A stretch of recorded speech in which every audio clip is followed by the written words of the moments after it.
அபிராமி அபிராமி ரவுஷம் நீ, அபிராமி அபிராமி அன்னையும் நீ, அபிராமி அபிராமி பெருமையும் நீ, அபிராமி அபிராமி பெருங்கருணை நீ.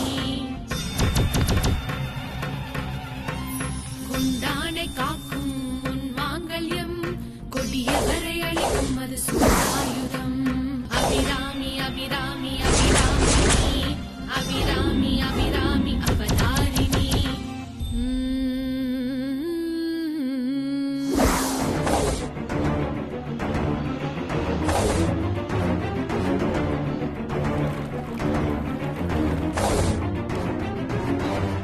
ஏமா எங்க போறீங்க? நில்லுங்கம்மா, நில்லுங்க.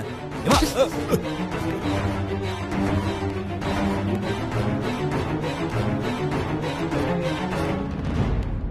சஞ்சீவ், உன் மேல அனாவசியமா பழிய போட்டது யாரு? சொல்லு சஞ்சீவ்.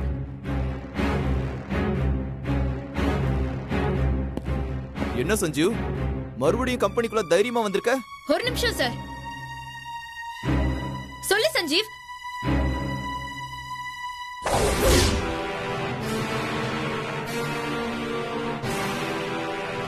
ஐயோ, என்னது இப்படி முறைக்கிறா?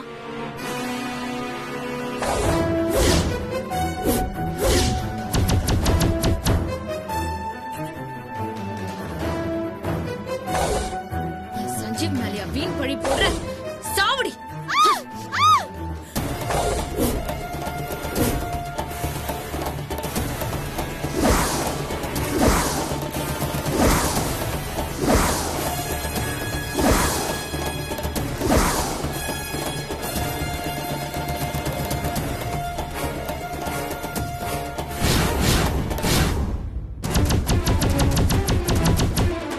வேணாம் மேடம், இன்னும் ஒண்ணும் பண்ணிடாதீங்க.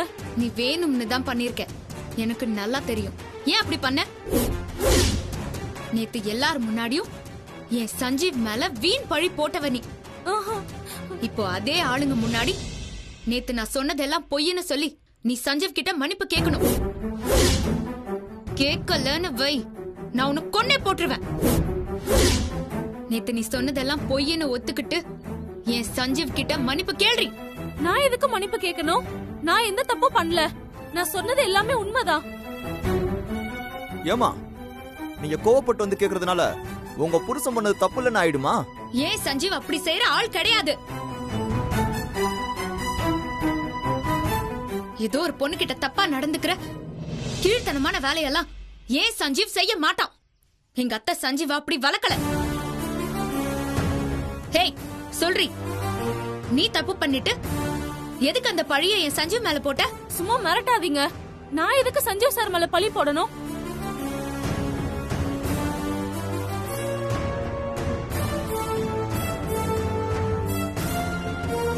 நான்லாம் எதுவும் பண்ணல. நீ பண்ணியா இல்லையான்னு நான் கேக்கல, ஏன் பண்ணன்னு தான் கேக்குற. நான் தான் பண்ணலன்னு சொல்றேன்ல, அப்புறம் ஏன் திரும்ப திரும்ப அதையே கேக்குறீங்க? எம்டி சார் நம்ம கம்பெனிக்குள்ள வந்து பிரச்சனை பண்றாங்க, நீங்க என்னன்னு கேட்க மாட்டீங்களா? கேளுங்க சார். இப்போ இந்த செகண்ட்ல நீ தான் என் சஞ்சீவ் மேல வீண் பழி போட்டேன்னு நான் நிரூபிச்சு காட்டட்டா? சொல்றி, நிரூபிச்சு காட்டட்டா? நான் சொன்னது பொய்யா இருந்தாதானே நீங்க நிரூபிக்க முடியும். எங்க நிரூபிங்க பாக்கலாம். இவ பேசினதை நம்பி சரியா விசாரிக்காம என் சஞ்சீவ திட்டி அசிங்கப்படுத்தி அனுப்புனீங்கல்ல. இப்போ நான் சொல்றேன், இவ தான் ஆசிட் எடுத்து டையிங் சேம்பர்ல ஊத்திருக்கா. நான் சொல்றதுல உங்களுக்கு நம்பிக்கை இல்லைன்னா நீங்க வேணா போய் சிசிடிவி ஃபுட்டேஜ எடுத்து பாருங்க.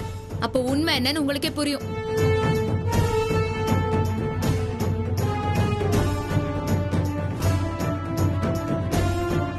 என்ன பேசுறீங்க? சிசிடிவி ஃபுட்டேஜ் எதுக்கு பார்க்கணும்? நான் தான் சொல்றல சஞ்சீவ் சார் தான் தப்பு பண்ணாருன்னு. சார், ஒரு நல்ல பொண்ணு தங்கிட்ட ஒருத்தர் தப்பா நடந்துகிட்டாருன்னு எல்லாரும் முன்னாடி போய் சொல்ல மாட்டா. நான் சொல்றேனா, அப்ப நான் சொல்றதுதான் உண்மைன்னு அர்த்தம். நீ சொல்றதும் சரிதான். நல்ல பொண்ணு சொல்ல மாட்டா, ஆனா நீ சொல்லுவ. பொய் சொல்றதுல பொண்ணு பையங்கிற வேறுபாடெல்லாம் கிடையாது. தப்பான புத்தி உள்ள ஒரு ஆளு தன்னை காப்பாத்திக்க என்ன வேணாலும் சொல்லுவாங்க. ஒரு பொண்ணு எதை சொன்னாலும் அதை அப்படியே நம்பி முடிவெடுக்கிறது முட்டாள்தனம் சார். அது ஒரு நல்ல எம்டிக்கு அழகில்ல. என்ன அங்க சுத்தி இங்க சுத்தி கடைசியில எங்க எம்டியே குறை சொல்றீங்க? நீங்க உங்க புருஷனுக்கு சப்போர்ட்டா வந்து பேசினா உங்க புருஷன் பண்ணது தப்பு இல்லைன்னு ஆயிடுமா? நீங்களும் ஒரு பொண்ணு தானே, உங்களுக்கு ஒரு பொண்ணோட பிரச்சனை புரியாது? ஆமாண்டி, நானும் பொண்ணுதான். ஆனா உன்ன மாதிரி காசு காசுப்பட்டு எதை வேணாலும் செய்யற பொண்ணு நான் இல்ல. சும்மா நீங்க என்ன தப்பா பேசாதீங்க. எம்டி சார், முதல்ல இவங்க 2 பேரையும் கம்பெனி விட்டே வெளியே அனுப்புங்க சார். என் சஞ்சீவுக்கு ஒரு நியாயம் கிடைக்காம நான் எங்கேயும் போக மாட்டேன். நீங்க வேணா சிசிடிவி ஃபுட்டேஜ பாருங்க. அதுல இவ சொல்ற மாதிரி சஞ்சீவ் இவ கிட்ட தப்பா நடந்துக்க ட்ரை பண்ணிருக்கவும் மாட்டான். டையிங் சேம்பர்ல ஆசிட கலந்திருக்கவும் மாட்டான். நான் சொல்றபடி இல்லன்னா இப்பவே இங்கேயே என் கழுத்து அறுத்துக்கிட்டு நான் சாவுறேன்.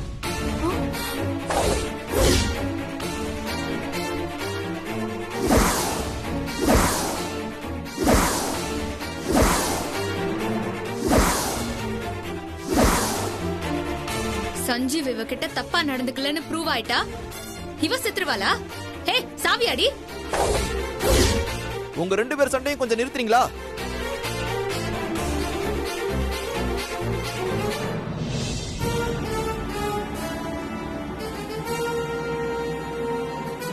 Hello Ramesh sir. விஸ்வா வருவான். என் ரூம்ல இருக்கிற லேப்டாப்பை கொடுத்து விடு. Okay sir. ஓகே.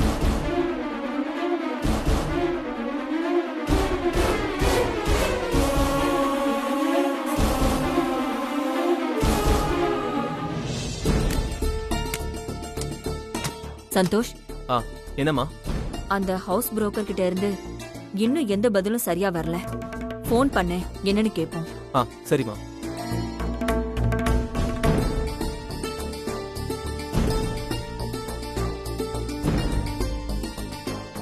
அம்மா லைன் போதுமா?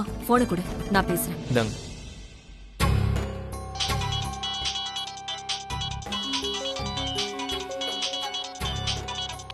ஹலோ புரோக்கரே, நான் தான் சீதா பேசுறேன். நல்லா இருக்கீங்களா மேடம்? நான் நல்லா இருக்கேன். வீடு வாங்குறதுக்கு ஒரு கிளையண்ட் வந்திருக்காங்க, பேசி முடிக்கிறேன்னு சொன்னீங்களே, என்னாச்சு? அத பத்தி சொல்லலாம்னு தான் கால் பண்ணலாம்னு இருந்தேன் மேடம். நான் பேசி முடிச்சிட்டேன் மேடம். நீங்க சொன்ன வேலைக்கு கிளையண்ட் வாங்கிக்க ஓகே சொல்லிட்டாங்க மேடம். அப்பாடா. என்னம்மா? நாளைக்கு காலையிலேயே ரெஜிஸ்ட்ரேஷன் வச்சுக்கலாம்னு சொல்லிட்டாங்க. உங்களுக்கு ஓகே தானே? ஓகே தான். வீட்டை வாங்குறவங்க பணத்தை பெண்டிங் வைக்காம ஒரே செட்டில்மெண்ட்ல கொடுத்துருவாங்கல்ல? அதெல்லாம் நான் சொல்லிட்டேன் மேடம். நீங்க வீடை விக்கிறதே அவசர தேவைக்கு தான். அதனாலதான் பாதி வேலைக்கு போனாலும் பரவாயில்லன்னு வீட்டை விக்கிறீங்கன்னு கிளைண்ட் கிட்ட தெளிவா சொல்லியாச்சுல. அவங்களும் அதை புரிஞ்சுக்கிட்டு நாளைக்கே ஃபுல் கேஸையும் செட்டில் பண்றதா சொல்லிட்டாங்க மேடம். நான் எல்லா டாக்குமெண்ட்டையும் ரெடி பண்ணி வச்சிடறேன் மேடம். நீங்களும் உங்க ஹஸ்பண்டும் நாளைக்கு காலையில ரெஜிஸ்டர் ஆபீஸ்க்கு வந்து சைனை மட்டும் போட்டா போதும் மேடம். ரெஜிஸ்ட்ரேஷன் முடிஞ்சிரும். நான் கையோட கிளையண்ட் கிட்ட இருந்து பணத்தை வாங்கி கொடுத்துறேன் மேடம். ரொம்ப சந்தோஷம் புரோக்கரே. நாங்க வந்துடுறோம். சரிங்க மேடம். புரோக்கர் என்னம்மா சொன்னாரு? நாளைக்கு ரெஜிஸ்ட்ரேஷன் வச்சுக்கலாம்னு சொல்லிட்டாரு. நாளைக்கு பணம் நம்ம கைக்கு வந்துரும். மிச்ச பணத்தை ஏதாவது ஏற்பாடு பண்ணி 10 கோடிய தேதி முடியறதுக்குள்ள கொண்டு போய் வர்மா பினான்ஸ்ல கட்டிடலாம். சரிம்மா. அப்புறம் இந்த விஷயம் நம்மள தவிர வேற யாருக்கும் தெரிய வேணாம். சரிம்மா, நான் பாத்துக்கிறேன். சரி வா போலாம். இந்தா.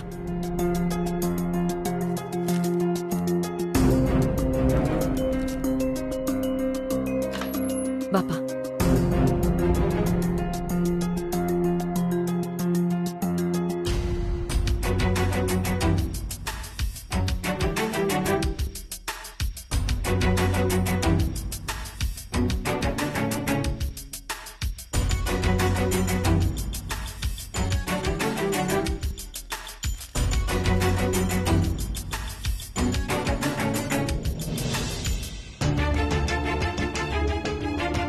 அத்த, எனக்கு தெரியாம ஏதோ பிளான் பண்ணி அபியையும் சஞ்சீவையும் காப்பாத்துறதுக்கு காய் நகர்த்திக்கிட்டு இருக்கீங்களா?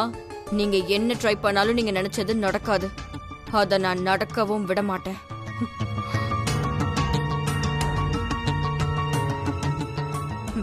சஞ்சீவ் ஜெயிலுக்கு போக போறதையும் அபி நிற்கதிய தெருவுல பிச்சை எடுக்க போறதையும் நீங்க பார்க்க தான் போறீங்க. சூரியனை யாராலையுமே சுட்டு எரிக்க முடியாது ஸ்ரீஜா. நீ அபிய அழிக்கிறதுக்கு எவ்வளவுதான் முயற்சி பண்ணாலும் அவ சுயம்புவா திரும்ப எழுந்து நிப்பா, அவ ஜெயிப்பா. நாங்க எல்லாரும் அவளுக்கு துணையா நிப்போம். அதையும் நீ பார்க்கதான் போற.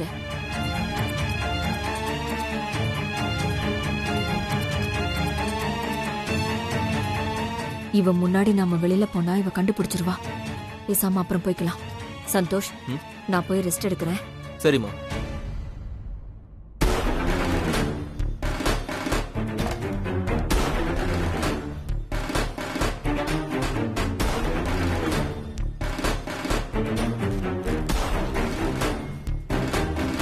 அம்மா வா.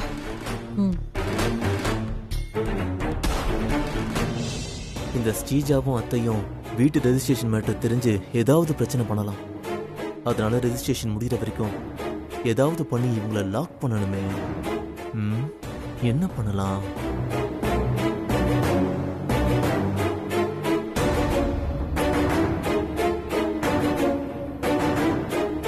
விஸ்வா, சொல்றா. நான் ஏற்கனவே சொல்லியிருந்தேன்ல, நாளைக்கு நீ என்ன பண்ற, நான் கொடுக்குற நம்பருக்கு கால் பண்ணி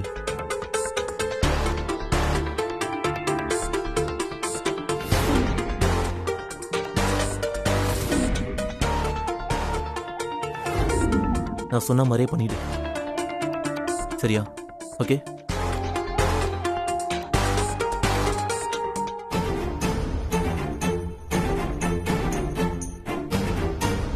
ஸ்ரீஜா, அந்த சீதாவும் சந்தோஷம் தீவிரமா ஏதோ பண்ணிக்கிட்டு இருக்காங்க. அது என்னன்னு இன்னும் நமக்கு தெரியவே இல்லை. அதை என்னன்னு நாம தெரிஞ்சுக்கிட்டு உஷாராயிடணும். இல்லனா முதலுக்கே மோசமாயிடும். சஞ்சீவுக்கு இருக்கிற கடன் பிரச்சனை மட்டும்தான் அபிக்கு இருக்கிற செக் பாயிண்ட். அபி மட்டும் சொன்ன டைம்குள்ள கடனை கட்டிட்டா அப்புறம் அவ்வளவுதான். அணைய உடைச்சுக்கிட்டு வர ஆத்து வெள்ள மாதிரி அபி சர்ன்னு வந்து நம்ம விட்ட சவால் எல்லாத்தையும் தவிடு பொடியாக்கிடுவா. நாம தாண்டி ஜாக்கிரதையா இருக்கணும். அபி என்னமோ கொஞ்சம் கொஞ்சமா ஜெயிச்சுக்கிட்டு வர மாதிரி எனக்கு தோணுது. நாம ரொம்ப ரொம்ப ஜாக்கிரதையா இருக்கணும் ஸ்ரீஜா. அம்மா, அபி சாப்பிடுற சாப்பாடு தட்டுல இருந்து வாய் வரைக்கும் போகும். ஆனா அந்த சாப்பாடு வாய்க்குள்ள போறதுக்கு முன்னாடி நான் தட்டி விட்டுருவேன். சார், என்னையா? சார், நான் இப்பதான் சிசிடிவி ஃபுட்டேஜை பார்த்துட்டு வரேன். இதை பாத்தீங்கன்னா உண்மை என்னன்னு உங்களுக்கே புரியும் சார். சார் அதெல்லாம் வேணாம் சார். இருஜயா, அதுல என்னதான் இருக்குன்னு நான் பாக்குறேன். சார் வேலை எப்பவுமே இருந்துகிட்டே தான் சார் இருக்கும். அதெல்லாம் பார்த்தா நம்ம உடம்பு தான் வீணாகும். நீங்க போய் டீ சாப்பிட்டு கொஞ்சம் ரிலாக்ஸ் பண்ணிட்டு வாங்க சார்.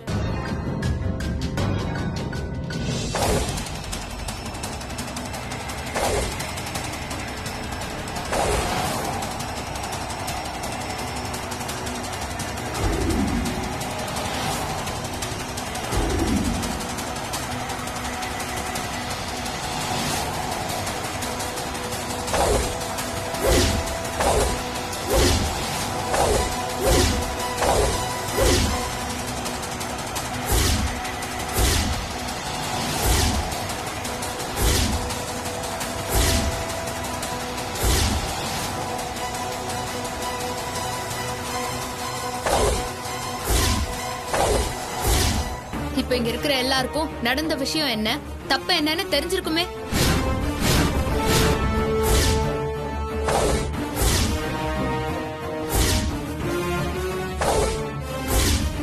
இந்த ஜெயாவை நம்பி ஒழுங்கா விசாரிக்காம நீங்க எல்லாரும் சேர்ந்து என் சஞ்சீவ அவமானப்படுத்தினதை தாங்கிக்க முடியாம என் சஞ்சீவ் விஷத்தை குடிக்க முடிவு பண்ணிட்டான். என் சஞ்சீவ்க்கு மட்டும் சின்னதா ஏதாவது ஒரு தப்பு நடந்திருந்தது, இங்க இருக்கிற அத்தனை பேரையும் உயிரோட எரிச்சிருப்ப.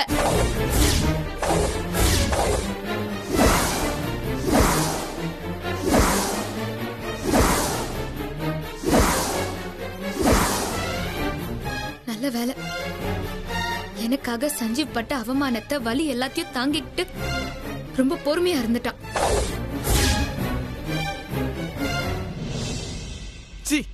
நீ எல்லாம் ஒரு பொம்பளையா? நீ ரொம்ப நாளா வேலை பாக்குற நம்பி சரியா விசாரிக்காம அவசரப்பட்டு எந்த தப்பும் பண்ணாத. சஞ்சு மேல கோவப்பட்டு நான் பேசிட்டேன். இனிமே உனக்கு இந்த கம்பெனில வேலை கிடையாது, போ. சார் அப்படியெல்லாம் சொல்லாதீங்க சார், தெரியாம பண்ணிட்டேன் சார், என்ன மன்னிச்சிருங்க சார். ஒழுங்கா போயிடு, இல்லனா டையிங் சேம்பர்ல வேணும்னு நீ தான் ஆசிட்ட ஊத்தி என்ன லாஸ் பண்ணி விட்டுட்டேன்னு உன் மேல போலீஸ் கம்ப்ளைண்ட் கொடுத்து உன்னை தூக்கி உள்ள வச்சிடுவேன். போ.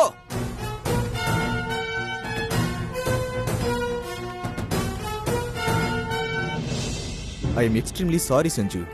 நான் தான் கொஞ்சம் அவசரப்பட்டுட்டேன். உங்க ஒய்ஃப் அபி உங்க மேல இந்த அளவுக்கு நம்பிக்கை வச்சிருக்காங்கன்னா நீங்க எந்த அளவுக்கு நல்லவர்னு எனக்கு இப்பதான் தெரியுது. நான் பெரிய தப்பு பண்ணிட்டேன். I am extremely sorry Sanju. Gautham சொல்லுங்க சார். Okay sir. போங்க. ரெடி பண்ணுங்க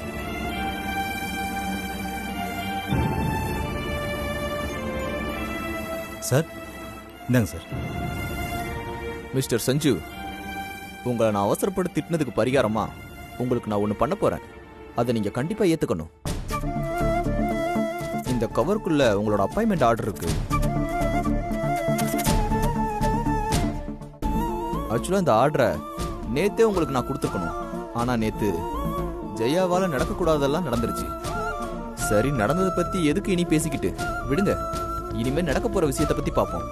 இந்த ஆர்டரை வாங்கிட்டு திரும்பவும் இந்த கம்பெனில ஜாயின் பண்ணிக்கோங்க ப்ளீஸ். இல்ல சார், உடஞ்ச கண்ணாடி என்னதான் ஒட்ட வச்சாலும் அந்த கண்ணாடியில உடஞ்ச படு தெரியதான் செய்யும். கண்ணாடியும் மனசும் ஒண்ணுதான் சார். என் மனசு நேத்தே சுக்குநூறா உடஞ்சிருச்சு. இப்ப நீங்க அதை திரும்பி ஒட்ட வைக்கணும்னு நினைச்சாலும் வடு இருக்கதானே செய்யும். என்னால பட்ட அவமானத்தெல்லாம் மறந்துட்டு திரும்ப அந்த கம்பெனியில கண்டினியூ பண்ண முடியாது சார். I'm sorry sir. அப்படிலாம் சொல்லாதீங்க சஞ்சு. திரும்பவும் இந்த கம்பெனில வந்து நீங்க ஜாயின் பண்ணணும், அதான் என்னுடைய ஆசை. மேடம், உங்க ஹஸ்பண்ட நீங்களும் கொஞ்சம் சொல்லுங்க. அவரை திரும்ப இந்த கம்பெனில சேர்ந்துக்க சொல்லுங்க. சஞ்சீவ், அவர் தான் இவ்வளவு தூரம் சொல்றாருல்ல சஞ்சீவ், அப்பாயின்மெண்ட் லெட்டரை வாங்கிட்டு கம்பெனியில ஜாயின் பண்ணிக்கிறேன்னு சொல்லிடு. சஞ்சீவ், நான் சொன்னா நீ கேட்க மாட்டியா? அப்பாயின்மெண்ட் லெட்டரை வாங்கிக்கோ சஞ்சீவ். என்னங்க சார்? ரொம்ப தேங்க்ஸ் மேடம். சஞ்சு திரும்ப இந்த கம்பெனியில ஜாயின் பண்ணது எங்க எல்லாருக்கும் ரொம்ப சந்தோஷம் மேடம். சார், அப்போ சஞ்சீவ் இனிமே இந்த கம்பெனியோட ஸ்டாஃப் தானே? கண்டிப்பா மேடம். சஞ்சீவ் லெட்டரை என்கிட்ட இருந்து வாங்கிட்ட இந்த நிமிஷத்துல இருந்து சஞ்சு அபிஷியலா இந்த கம்பெனி ஸ்டாஃப் ஆயிட்டாரு. சஞ்சீவ், இப்போ நீ சொல்லு, இந்த வேலை உனக்கு வேண்டான்னு சொல்லு சஞ்சீவ்.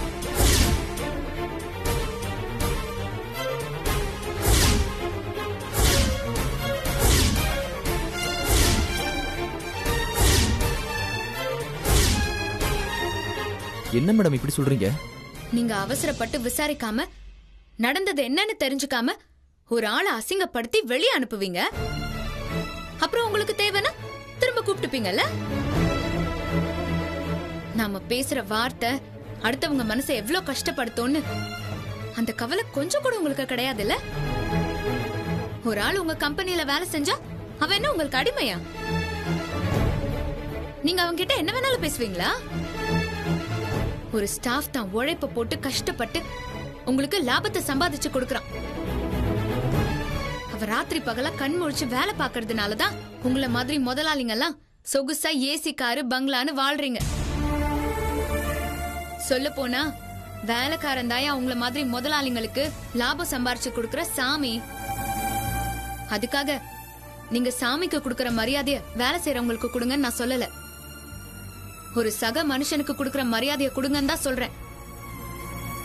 வேலைக்காரனை மதிக்க தெரிஞ்சவன் தாயா உண்மையான முதலாளி. ஏன் சஞ்சீவ் அப்படிப்பட்ட ஒரு முதலாளியா இருந்தவன் தான்.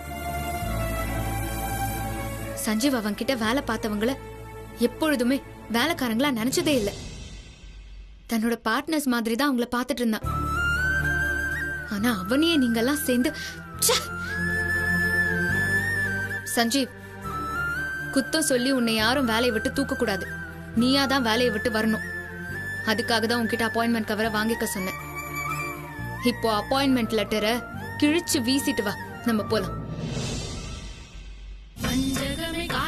அனைத்த சூழ்ச்சிகளும் சூழ்ந்து நிற்க எது வந்த போதும் எதிர்கொண்டு நீயும் படை கொண்டு பகை வெல்வாய் அபிராமினி அவதாரிணி. கொண்டானை காக்கும் உன் மாங்கல்யம் கொடியவரை அளிக்கும் அது சூழாயுதம். நீ செய்யும் தர்மங்கள் உன்னை காத்திடும், உன்னை எதிர்க்கும் அதர்மங்கள் அழிந்தோடிடும். அபிராமி அபிராமி அபிராமினி அபிராமி அபிராமி